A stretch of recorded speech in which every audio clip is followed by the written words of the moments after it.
UFC 305 just ended. Israel Adesanya loses via submission to Dricus du Plessis. The Battle of Africa. South Africa reigns supreme. Y'all see my Nigeria on my hat here. It is what it is. Izzy looked good. I'm not gonna lie. It came out early. The first round, I believe it was the first round, was probably the closest round of the whole fight. Izzy had moments. DDP had moments. I think that Izzy landed the more significant strikes. He fought off the takedowns, and he opened up a small cut on DDP's head. Nobody really got hurt. Nobody really got wobbled. Nobody really got dropped. No takedowns were landed in the first round, if I remember correctly. So I would say Izzy slightly edged the first round. The second round was the most clear round of the fight. DDP, just pretty much wrestle fucking him for the whole round, and DDP took that second round clearly. And then after the second round, I thought Izzy was cooking. And honestly, even in that second round, I thought Izzy was cooking on the feet. In the moments when he was able to fight off the takedowns and he was able to force Dricus to stand with him, he was landing at will. DDP, like I said in my stream that you guys just watched, it's like DDP is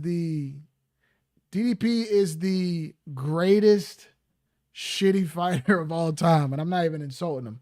I'm not even trying to insult him because he's the fucking UFC champion of the world. I can't say shit.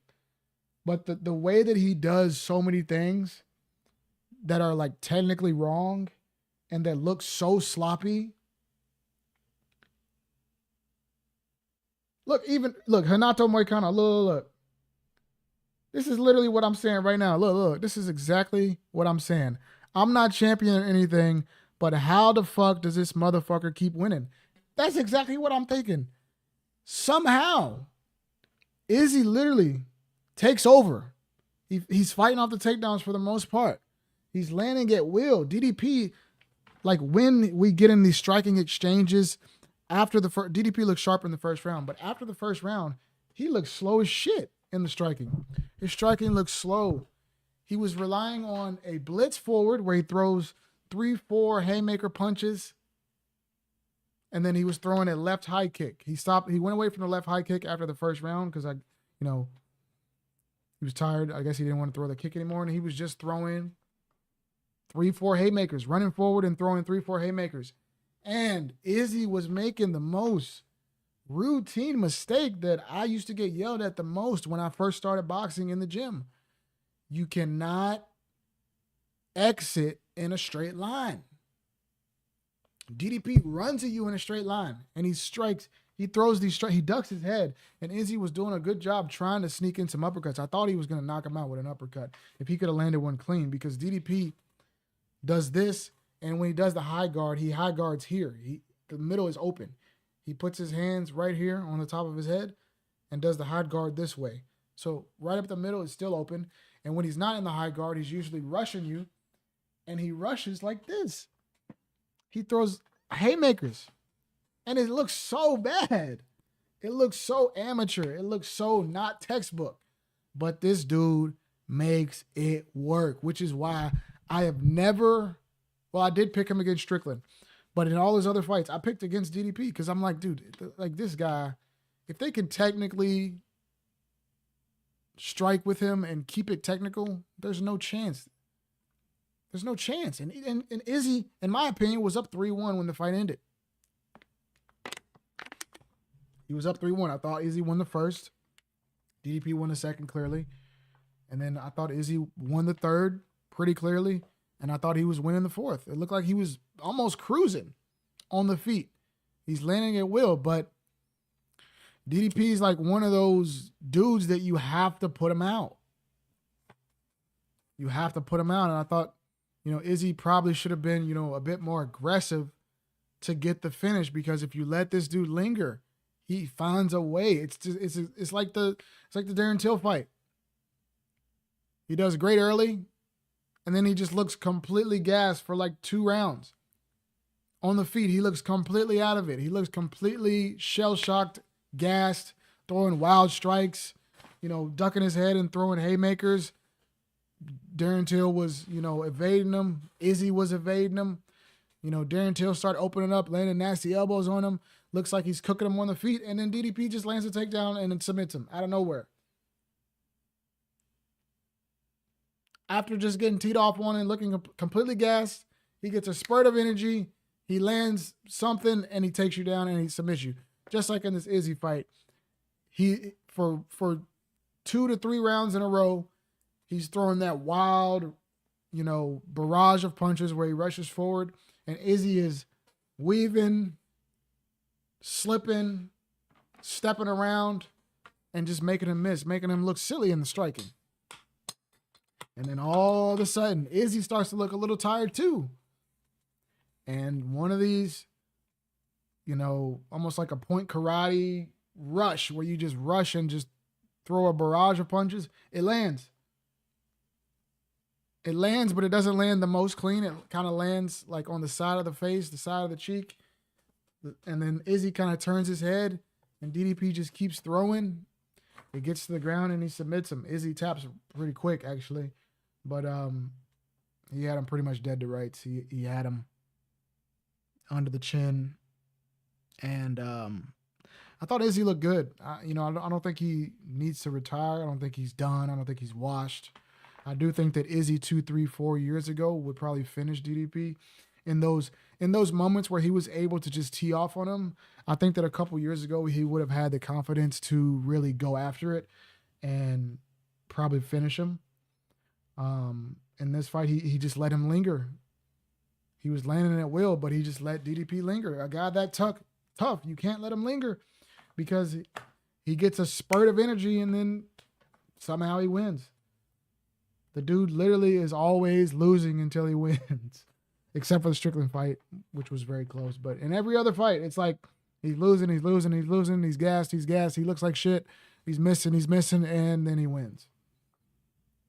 And it just continues to happen. And I'll be interested to see what happens next. I think that his next fight, they're saying it's going to be Strickland. Unfortunately, I'm not the most excited about that. Strickland versus DDP again. I gave it to DDP. A lot of people said that they gave it to Strickland. As I watched it back, I could see where they came from a little bit more. So it does warrant a rematch. I just wish it wasn't so immediate and they would have some fresh guys get in there. For example, if Hamzat beat Whitaker, I would hope that they would give it to Hamzat. I think that Hamzat versus DDP is a very interesting fight because, when all else fails, when DDP starts to get gassed, when DDP starts to get tired on the feet, he's not going to be able to lean on that wrestling. I think Hamzat will be the one that actually initiates the wrestling. It'll be the first time that somebody takes wrestling to him.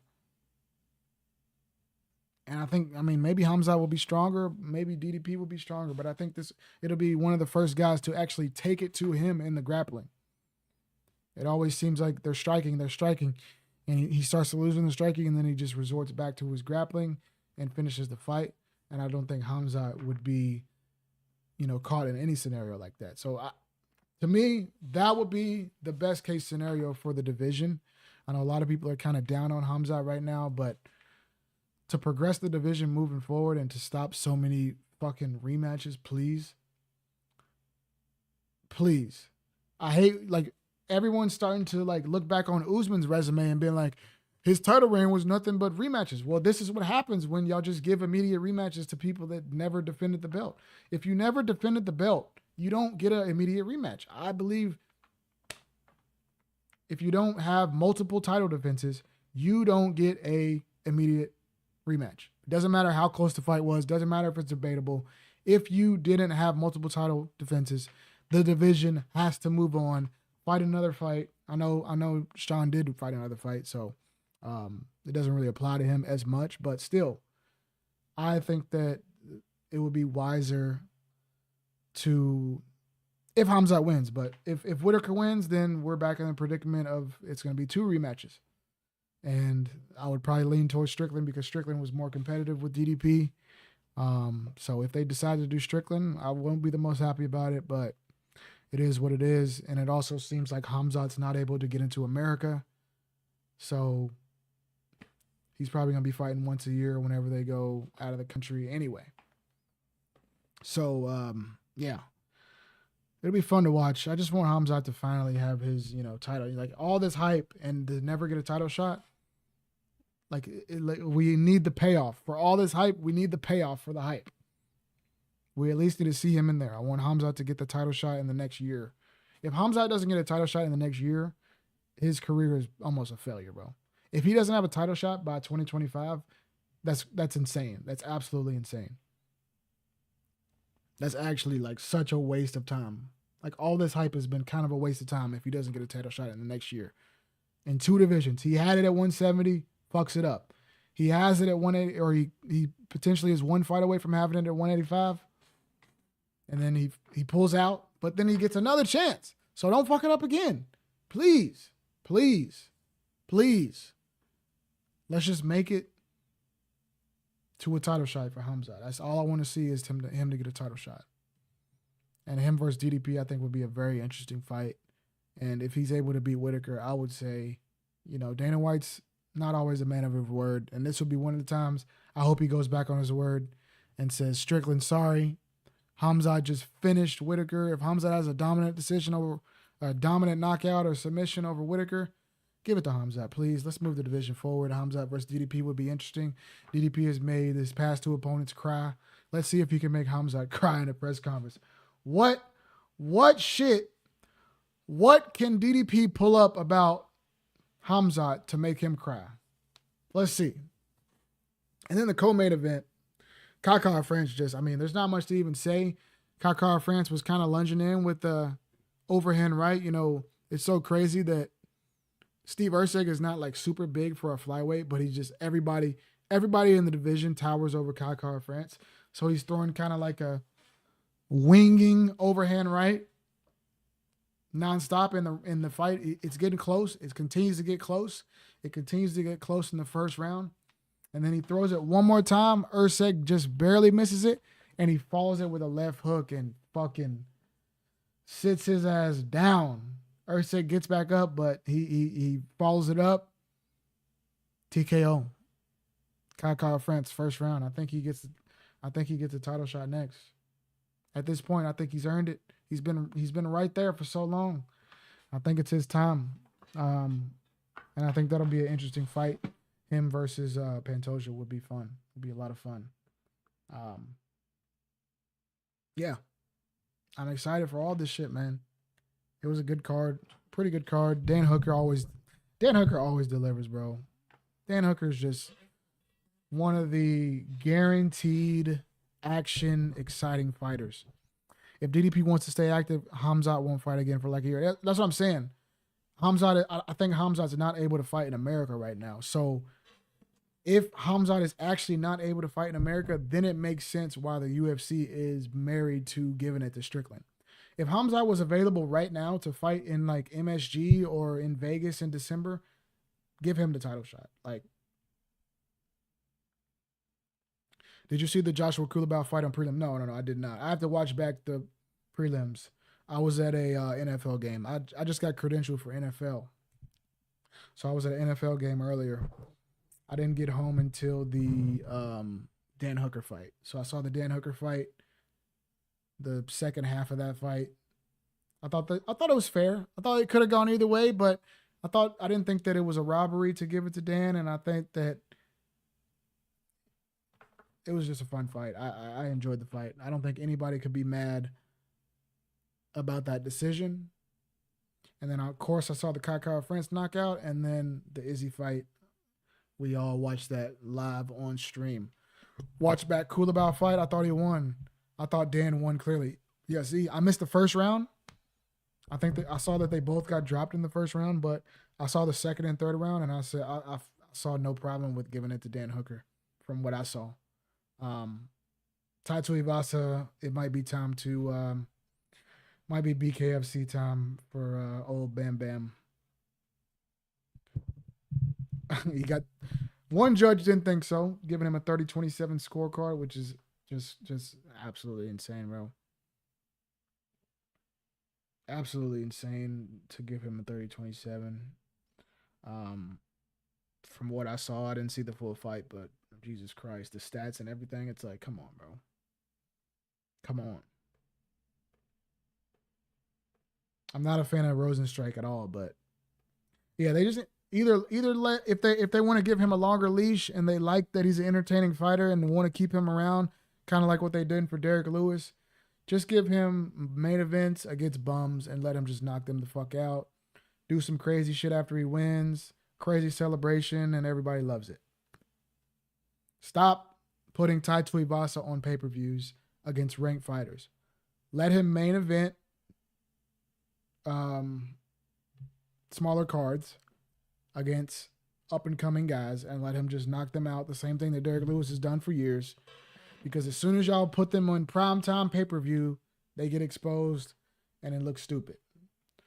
Let Tai Tuivasa, if you're going to keep him in the UFC, if you're not going to cut him because he's exciting and he brings a fan base, let him main event fight night cards against up-and-coming fighters.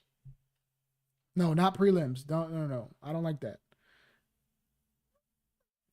You got to bring some excitement to fight nights. I don't think Tai needs to be on pay-per-views. I don't think he's not required to be on a pay-per-view. It doesn't make sense. I think pay-per-views should be guys that are making their way up the ranks. And he doesn't seem to be in that position right now. And he's not big enough to main event. Let him main event a fight night going forward. Let him just knock out up-and-coming guys. That's all I got to say about that. Stop giving them guys that are even relatively well-rounded wrestlers. Don't even give him those, please. If you want to keep him around just for, Pereira says that he's coming down to 185 to fight DDP. Funny, but it's not happening.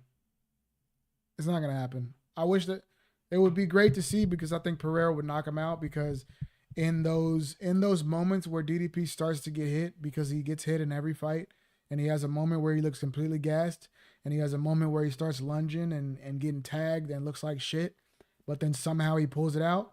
Against Pereira, in those moments where he's gassing, he's getting knocked the fuck out. So, but unfortunately, I think that the UFC is going to look at that. If they ask Dana White tonight, I don't even know if Dana was there, but if they ask Dana White tonight, he's going to say fuck no. The same way that he said no to let Alex go to heavyweight, I think he's going to say no to this. The reason why, the 205-pound division has been such a fucking shit show disaster since Jon Jones left. Like every time there's a long-term champion, the division is low-key a shit show for a couple years after, just kind of rounding itself back out. And Alex Pereira has been the first stable champion since Jon Jones that like has multiple defenses. So they're not going to let him leave. They're going to keep him at 205 because they need a stable champion for the time being. I'm just reading chat right now. My man Jesse says, now you think about it, does Rob win the rematch and does Sean win the rematch? Honestly, not that. No. Honestly, I would probably favor DDP in both of those fights. I would favor DDP against Strickland again. I think. Just because Strickland didn't look that impressive against Costa. And he doesn't have that killer finishing instinct. I think to beat DDP, you're going to have to finish him. You're going to have to finish him. Because even when he's losing, even when he's getting his ass beat, he always has like a spurt of energy and just finishes you out of nowhere. If you let him hang around too long, he's too tough and he's too resilient. He'll pull a fucking finish out of nowhere. You're gonna have to finish him. He's gonna have to fight a finisher, like somebody like Pereira that will, like, in the moments where he looks gassed, in the moments where he looks tired, they will put his ass away. And Khamzat is a fucking finisher. In the moment he looks tired, in the moment he looks gassed, Khamzat will fucking apply 0 to 100 pressure on his ass. Pereira will apply 0 to 100 pressure on his ass. Izzy had him tired and gassed, and he was kind of pot shotting and, landing and winning the rounds, but he wasn't going for the kill necessarily. Same with Sean Strickland. Sean Strickland. Yeah. But anyway, Eric Nicksick is a great coach and is great preparing his fighters. I'm more confident with Strickland to win because when his defense is on point, he barely gets touched. Yes, I wouldn't be scared. I think that Strickland will outstrike. He'll out. That's what I'm saying. He will outstrike Dricus the same way that Izzy was outstriking him. But this dude just pulls submissions, finishes, takedowns. He just pulls them out of his ass. When he looks completely done, they're tagging him on the feet. He just pulls it out of nowhere. I am not staying on live. I'm ending the live right about now. This is going to be my recap for UFC 305. We're going to clip this, throw it up on YouTube. I appreciate everybody that came through the stream. Our next stream is going to be September 14th, I think is the next good fight night. I'm going to be in Vegas to do some previews in the fight week, and then I'll be streaming the fights on that Saturday. We got Canelo versus Berlanga, and then we got UFC 306 at the Sphere. O'Malley versus Merab. Should be a fun, exciting fight card. Chat says, did Izzy get dropped when he got subbed or trip? It looked like he kind of got dropped. It looked like he was more off balance. It didn't look like he was really hurt. It seemed like he tripped a couple times. Just because, you know, when somebody like DDP, the way that his offense is, when somebody's running at you, you know, it puts a lot of pressure and stress on you. I think it was just making him, you know, misstep and step over himself. Even though it's free, come back on live for Burns versus Brady. Yes, I think that's September 5th, right? The first week of September. Gilbert Burns. This might be it for Gilbert Burns if he loses, man. He looked good in his last fight against Jack Della Maddalena. He looked very good in that fight. But if he loses, that might be it for old Gilbert. Old Dilbert. Renato beats BSD. Maybe. I don't know. If I was Renato, I would have gone for Patty because I think that's an easier win. BSD is tough. But I think honestly Patty would have a chance against Renato. Bro, Patty is better than we thought. UFC 308. That's Max and Topuria, right? Yeah, that's coming up. I'll be talking about all this later. Thank you guys. Appreciate you. I'm going to end this video now. Make sure you check out the YouTube. I'm going to be having my live reactions to like the finishes and then my live recap, which is going to be this segment of the stream. Thank you. Have a good night. Peace out. Izzy, I'm sorry. You let us down. You set black people back too. I'm just playing. No, I'm just playing. He fought well. It is what